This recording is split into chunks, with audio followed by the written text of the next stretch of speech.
Hello once again, and welcome to the LSU Sports Insider Podcast.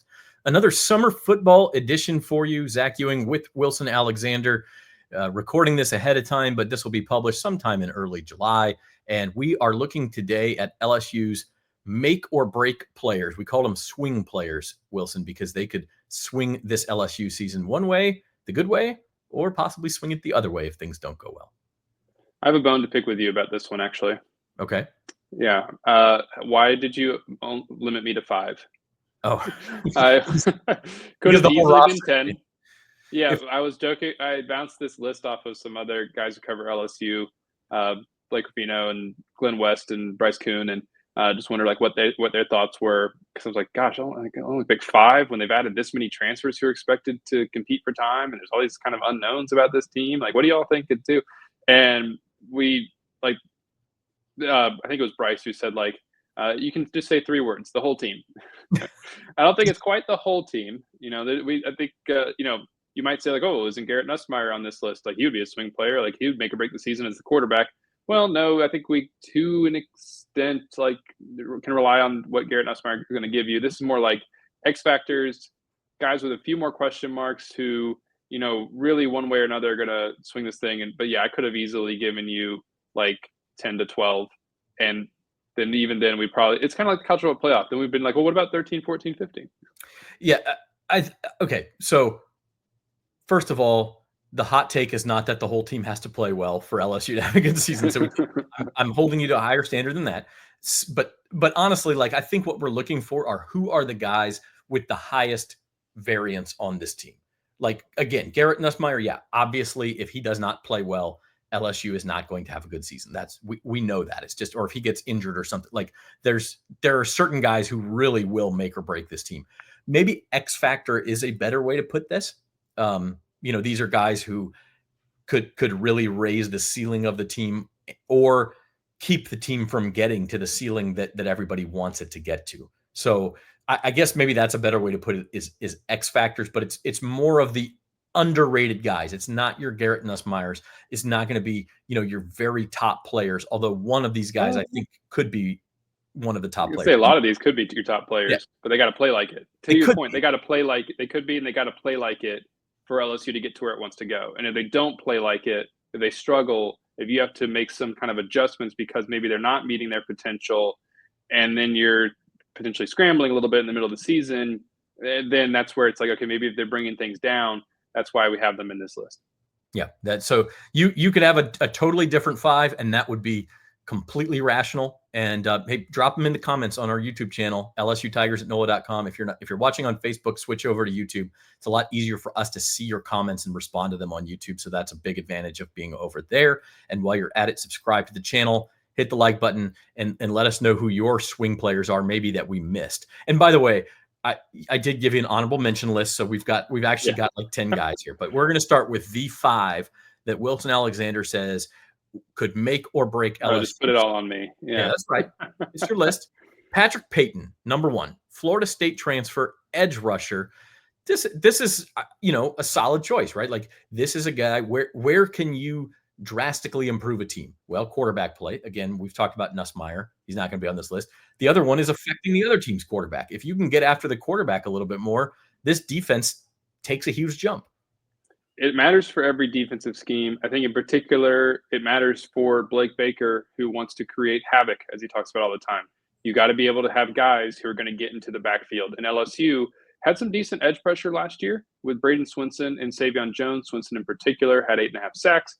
But now those guys are gone. You got to replace them. And you're really only bringing back one defensive end, Gabriel Relaford, who was on the team last year in a significant role.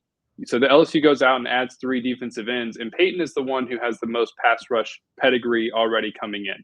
But most of that was in 2023, 2 years ago when Florida State was really good. He had 7 sacks, 43 tackles. He even had 9 passes defended from his position. And then last year when it seemed like, okay, Jared Verse is gone.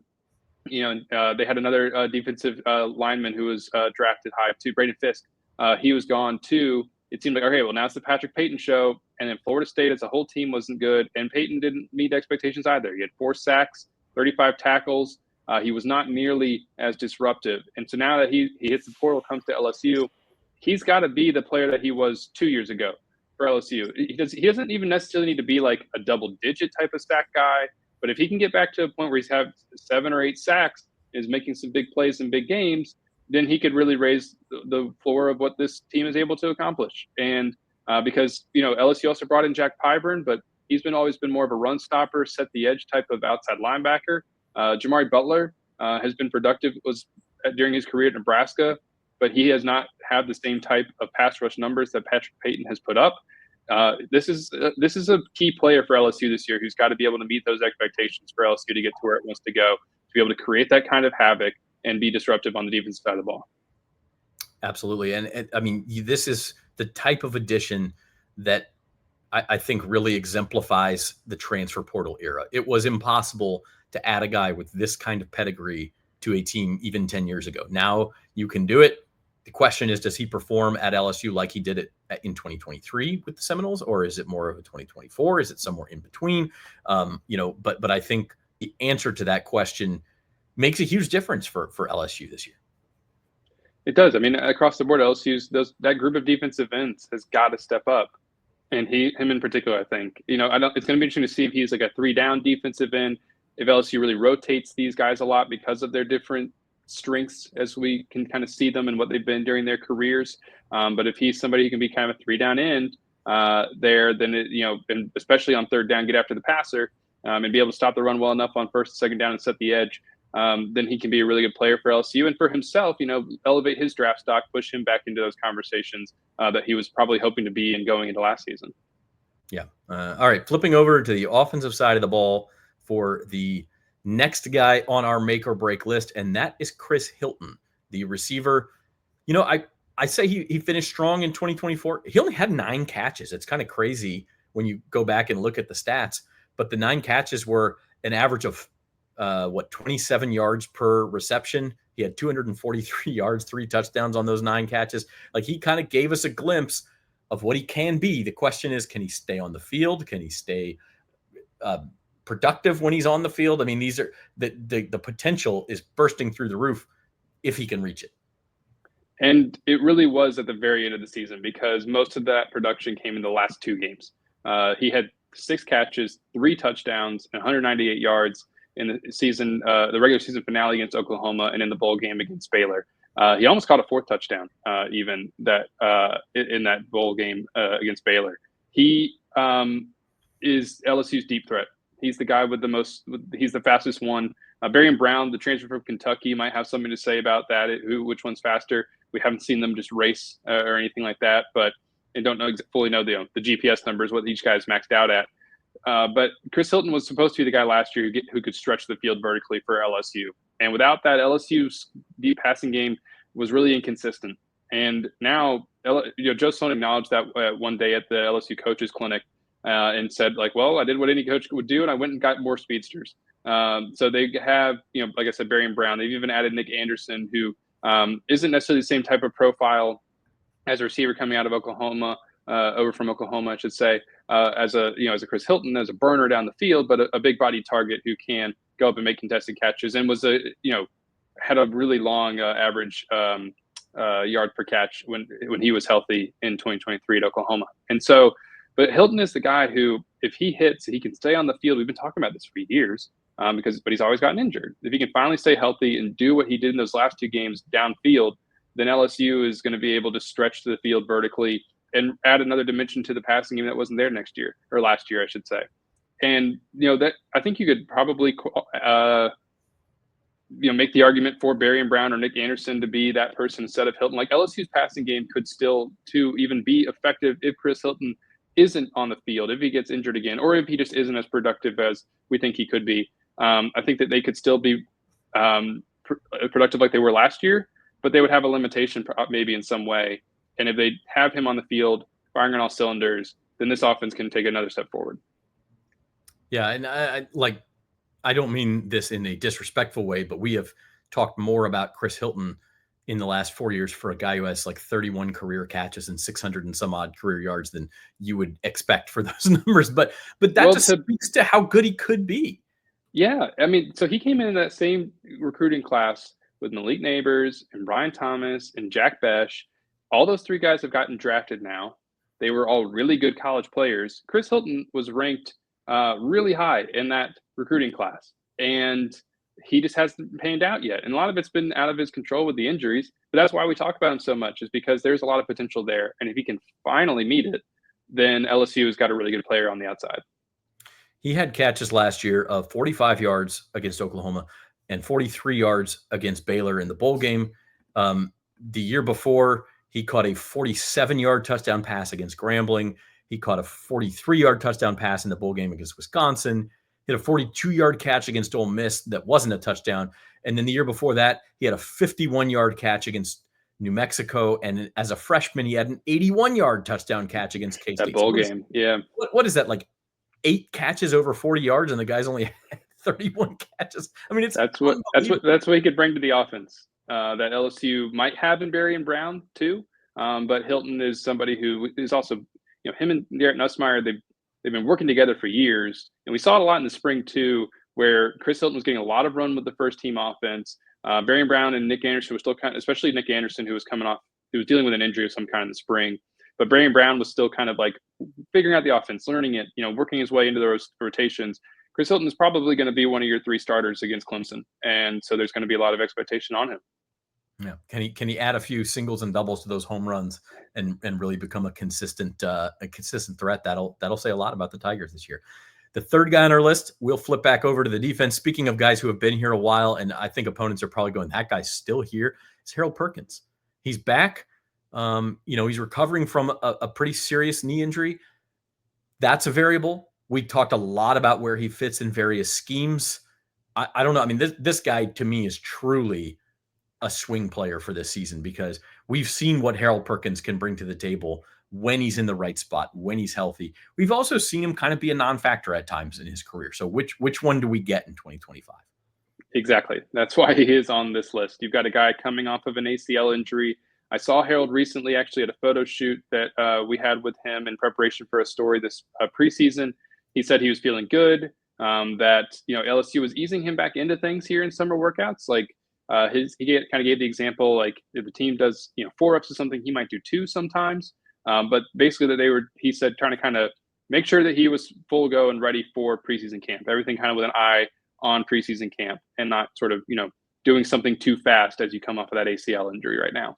But he was in good spirits. He's got a lot of confidence in himself to be able to have the kind of year that everybody thought he would have when he broke out as a freshman, and that has not been there for 2 years. He was part of that 2023 abysmal defense where it just seemed like he wasn't really playing in the right spot. He wasn't utilized to the best of his skill set. And last year, through the first 4 games, kind of the same thing. Else he tries to play him inside again. That doesn't work. They move him out to strong side outside linebacker. It wasn't quite. He looked. It just wasn't quite playing very well. He wasn't super productive. He wasn't getting used a lot in blitzing scenarios or off the edge, which is what everybody kind of screams for. And then he gets hurt. And so now he's back here as a senior, a player who, after he was so good as a freshman, you wouldn't expect to still be at LSU, to your point. But here he is. And if LSU is able to harness and utilize his athleticism and the way that he can get after the passer and be disruptive in the backfield, then this defense could be very, very good. But if he's still kind of this like tweener player where you don't really know where he's supposed to be, and he doesn't really know where he's supposed to be, and he's not playing fast, because that's such a difference.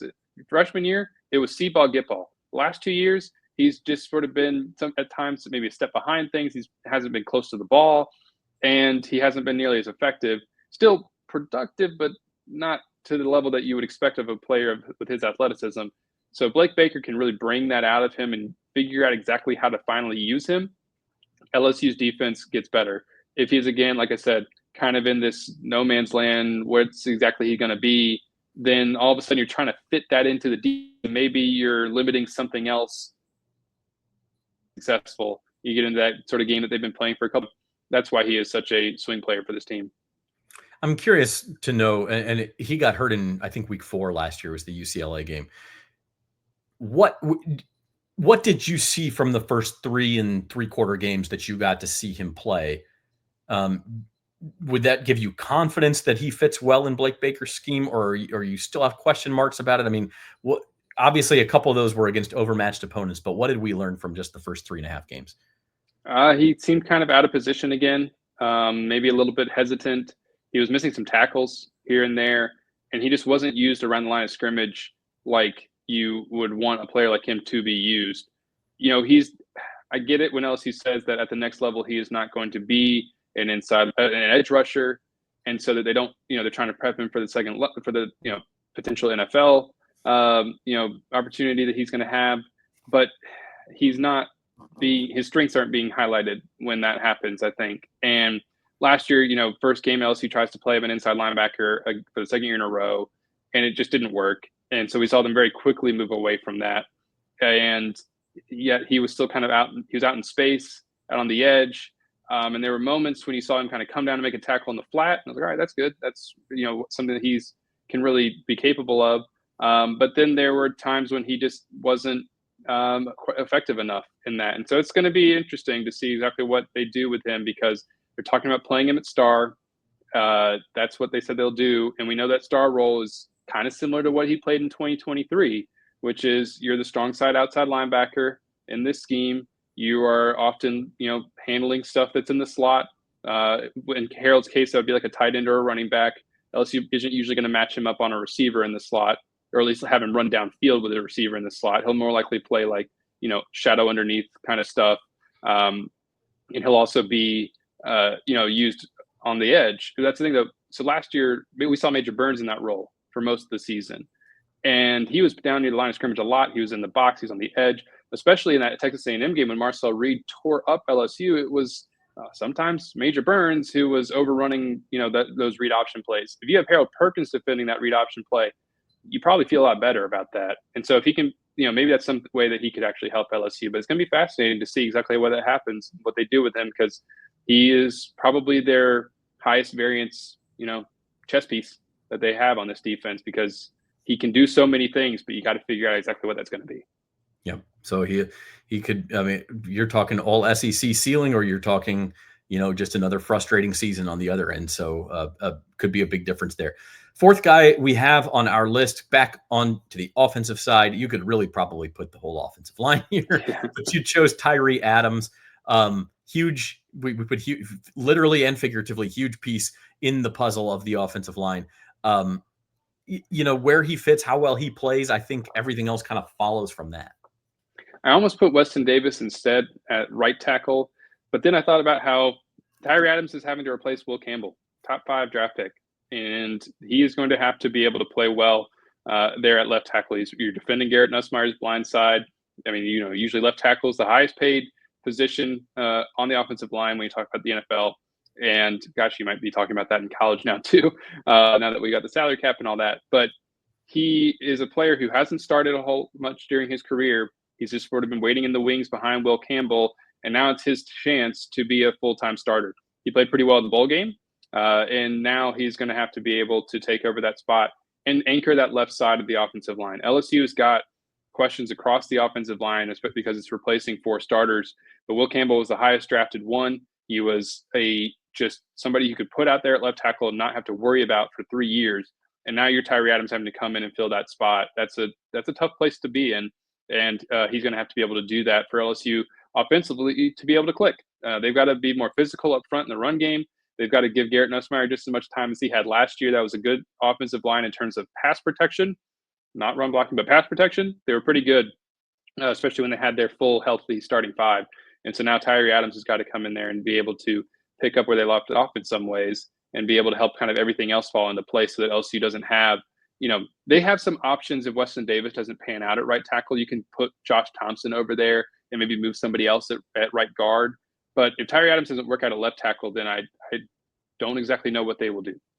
Yeah, this is the one spot on this team. We've talked about it several times in the offseason. It's just a big question mark. And I think if you could answer this question affirmatively, we'd all feel a lot better about LSU winning 10 games, making the college football playoff, contending for SEC and national titles. Like you hate to pin it on one position, but it's just the position where obviously we all know how important O-line play is. And it's, when you take away some of the guys that they're taking away, namely, start with Will Campbell, I just, these guys are talented, but they're going to have to get out there and show it before you can have full confidence. Yeah, absolutely. You summed it up. Yeah, and there's just nothing else to say. Like and that's the thing is, we talk about spring practice and what you saw and everything. It's hard to tell on the lines. It's going to be hard to tell in fall camp. Hard to tell in preseason. Yeah, no, absolutely. You're really not going to know until that first snap against Clemson. And on previous podcasts, we were talking about why Clemson's the toughest game on LSU's schedule, and part of it's because of the talent they've got up front. These guys are going to be tested right away by some of the best defensive linemen they'll play all year. Yeah, so you got to be thrown right into the fire, and you have to at least hold up and be like an average SEC offensive line. So Tyrie Adams, a huge puzzle piece in that. He's one of our swing players. The last one on our list, and again, we've got a few more we're gonna throw in there at the end. But the last guy on the list, back to the defense, is cornerback Mansor Delane. He is a transfer from Virginia Tech. This one more to me has more to do with just getting some consistency in that secondary. Here's an experienced guy who can bring that. Absolutely. You need someone who can just sort of lock down one side of the field, and especially because LSU is really remaking this whole secondary. You need some guys you can rely on, and it seems like Mansor Delane is somebody who they think they can. He had a good spring practice, a lot of buzz coming out about him. He's someone who started 29 games at Virginia Tech. He was third in the ACC last year in interceptions with 4. He had 11 passes defended. He's got 146 career tackles. It just seems like he thought or had the opportunity to think about going pro last year. Ends up, sticking in the transfer portal and coming to LSU instead. And if he's actually able to play at the kind of level where, it was worth thinking about going pro instead and trying to get drafted, then LSU is going to have somebody at corner who it can trust. And that's just been a spot in the secondary for a few years now where LSU has had some question marks and, some subpar play to the LSU standard over the first few seasons there. And if Delane can fix that, then, a lot starts to fall into place in the secondary. Now, he is somebody who could play multiple spots in the secondary. If LSU got some other guys who are good at corner, but they need Delane to switch over to play nickel or safety or something, like he could. But it seems like right now his spot is at corner. And so if he's able to play it on one side and LSU just has to spend the rest of the preseason maybe figuring out who that other corner is going to be, whether it's Jakeem Jackson or is DJ Pickett ready, then that, puts you in probably a better spot. And then we'll get to the safeties. Like the safeties, really, you could put all the safeties in this. We could have thought about that, even taking out the lane and just putting in all of the safeties as the swing players. But he's somebody who, because of the sort of what the expectations are for him this year, if he's able to meet those and be the kind of player he was at Virginia Tech, now here at LSU in the SEC, then LSU's got somebody that can rely on their corner. And if not, then you're in a tough spot trying to figure out who else is going to be on the outside and where you put him and all that. Yeah, all of these are kind of, you can go one way or the other on them. That's why they're on this list. And one thing about Delane that I noticed, I think he's probably a more physical player than he gets credit for. He's a fairly big corner. He's 6 foot, I think 195. He's like, he's had 54 tackles each of the past 2 years. So he's not afraid to get down and get dirty and run support too, which, ideally, I guess you don't need from your corner, but it's a nice asset to have that I think maybe gets overlooked with him. Yeah, I think that's a good point. You mentioned that 6 foot. A lot of these LSU corners, I mean, this is a Corey Raymond staple. They've got so much length in the secondary. DJ Pickett raises that a lot, being 6'4". But sure. I mean, Jakeem Jackson's the same way. You got a lot of guys with some height, and Delane is part of that too. But also, like you said, some physicality where it just seems like he is a player who can do everything you need at corner. And if he is, then LSU's got itself a good addition there who can come in and just play right away and just sort of plug into what they need him to do. You talk about 2 years ago how good this LSU team could have been with Jaden Daniels in that offense if they just had a competent secondary. Don't remind the fan base. Don't remind the listeners.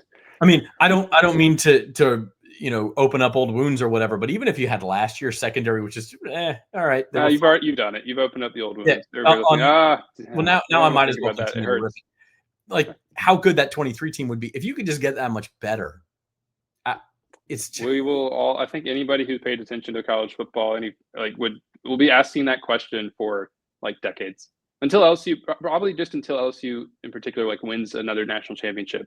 Everybody will be wondering what about that 2023 team? What if they had just been like a meh defense? Can I take? Could they have stopped I don't know. What could they have stopped? What's something that's like easy to stop, but they couldn't even stop? I don't even know. Can't come up with it anything off the top of my head. There weren't very many teams they did stop. This is even in the games they won, they were winning, shootouts. I want the 2023 offense with the 2011 defense, please. That would be my dream. Oh well, yeah. Let's do that and see how many points LSU could rack up. All right, those are the five we had: Patrick Payton, Chris Hilton, Harold Perkins, Tyrie Adams, and Mansor Delane. You had some other guys. You couldn't help it. You had an honorable mention list. 5 more here. You're seeing kind of repeats of positions here. Jack Pyburn on the defensive line, Nick Anderson, the wide receiver.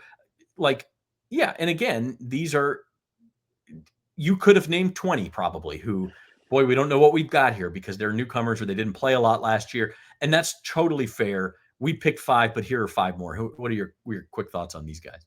I think the 2 I want to highlight the most are AJ Halsey and Braylon Moore, 2 transfers who, especially with Moore, I think, at least we know for sure with Moore right now, it's going to be expected to play a significant role for this team. Braylon Moore, a guy who could be a center or a guard. Brian Kelly told me before spring practice that he's going to be the center and that DJ Chester will compete to start at guard. That didn't actually end up being what we saw during spring ball. Those 2 were going at it back and forth to play center. So we'll see exactly where Braylon Moore slots in and where DJ Chester slots in. But Moore is kind of the one where you don't know as much because we haven't seen him. So that's why he's sort of on this list a little bit more. Is he going to be able to, be that inside physical type of offensive lineman, interior offensive lineman that LSU needs as it replaces all those other guys, like we already mentioned. He's going to be a key figure in that. So that's why, he's somebody who's an honorable mention and really could have been on that list. On those, actually one of those 5. Halsey, a guy who LSU just added here in the spring from Houston out of the transfer portal. We just don't know who's going to be the starters at safety. Is it going to be Halsey and Jordan Gilbert, or is Deshaun Spears going to be in the mix as a second-year player? What about Javian Toviano after switching over to safety? Of course, Tamarcus Cooley, who came over from NC State. He'd been a nickel at NC State. LSU's having him play deep safety. How all these guys fit into the equation and who actually ends up starting might be the biggest preseason question that we now have going in because of the addition of AJ Halsey, and Jordan Gilbert wasn't available in the spring coming off of a shoulder injury. Now that LSU's got all these guys practicing at once, it's going to be fascinating to see who is getting run with the first team. And so Halsey's he's a tackler though. Over the course of his career, he's been a really productive tackler, and that's something that LSU has struggled with the past few years and that needs to improve upon is tackling in the secondary. So those 2 in particular, but Pyburn is someone who we talked about those defensive ends earlier. He's really the edge setter of the group. That's what he's been during his career. Brian Kelly has already talked about like his attitude and just sort of the swagger that he brings to the defense. We see him jawing a lot in practice. He's got kind of that nastiness a little bit that I think you kind of want out of a defensive player. And especially that's sort of what we've seen from LSU defenders over the years. And then with Nick Anderson and Tyrie Green, these are 2 guys who I just think could really raise the ceiling of what LSU can do offensively. They're your tallest, your biggest targets. Tyrie Green could be a matchup nightmare for defenses. We saw it in the bowl game against Baylor. If he can continue to emerge and become a well-rounded tight end, then you're able to do a lot with him and Bauer Sharp. You're able to probably, use him in the slot and throw to a guy who's 6'7" and is really athletic too. And then Nick Anderson, 6'4" on the outside. Like I said earlier, we didn't see much out of him in the spring. But if he's able to be the player that he was in 2023 at Oklahoma, then LSU has got a lot of weapons on the outside. He's got a player, sort of body profile that they just don't really have elsewhere in that room right now. He's got some experience. It's just a matter of really staying healthy for him. But we've seen, videos of him and Garrett Nussmeier working here in the offseason as they try to get on the same page and get that timing down.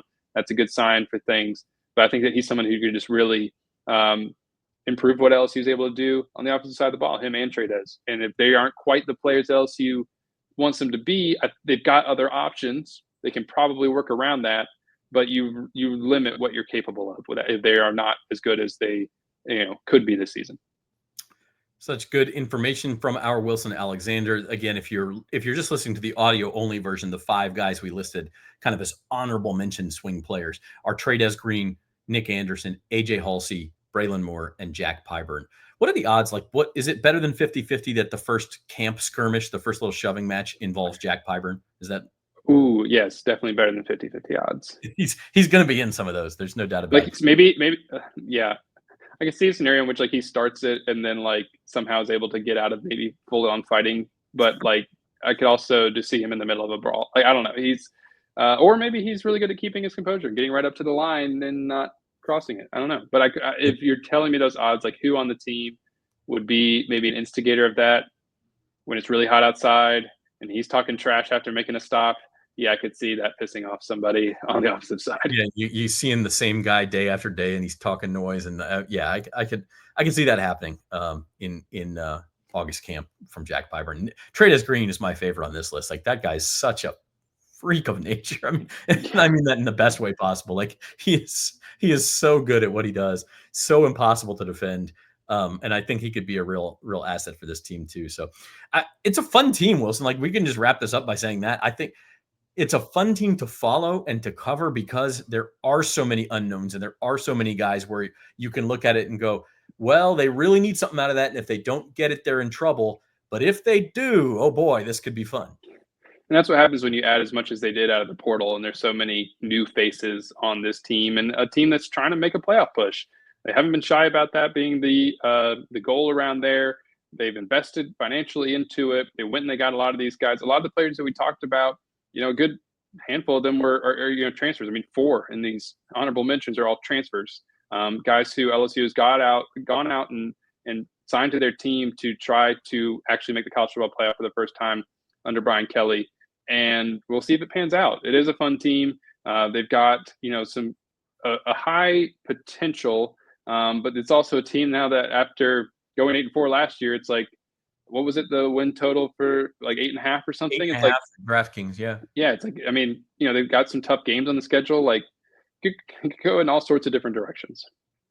It'll be fun, and we will follow it every step of the way. Again, our 5 swing players that we picked out today: Patrick Payton, Chris Hilton, Harold Perkins, Tyrie Adams, and Mansor Delane. Boy, we're coming right down to it. I think the next time we talk, it'll probably be SEC Media Day time. Don't know if that'll be live from Atlanta or if we'll do one before you all leave for Atlanta. That remains to be seen, but we're getting into it. And LSU football season right around the corner. We encourage you again, subscribe to our LSU Tigers at NOLA.com YouTube channel and follow us every step of the way. We'll actually have some videos from fall camp once we get started with that too. Some live practice videos, some interviews, that sort of thing that will be in YouTube Shorts. So you'll want to be subscribed to the channel. Hit the like button while you're there. Leave a comment and let us know who your swing players are for the 2025 season. Until then, for Wilson Alexander, I'm Zach Ewing. This has been the LSU Sports Insider.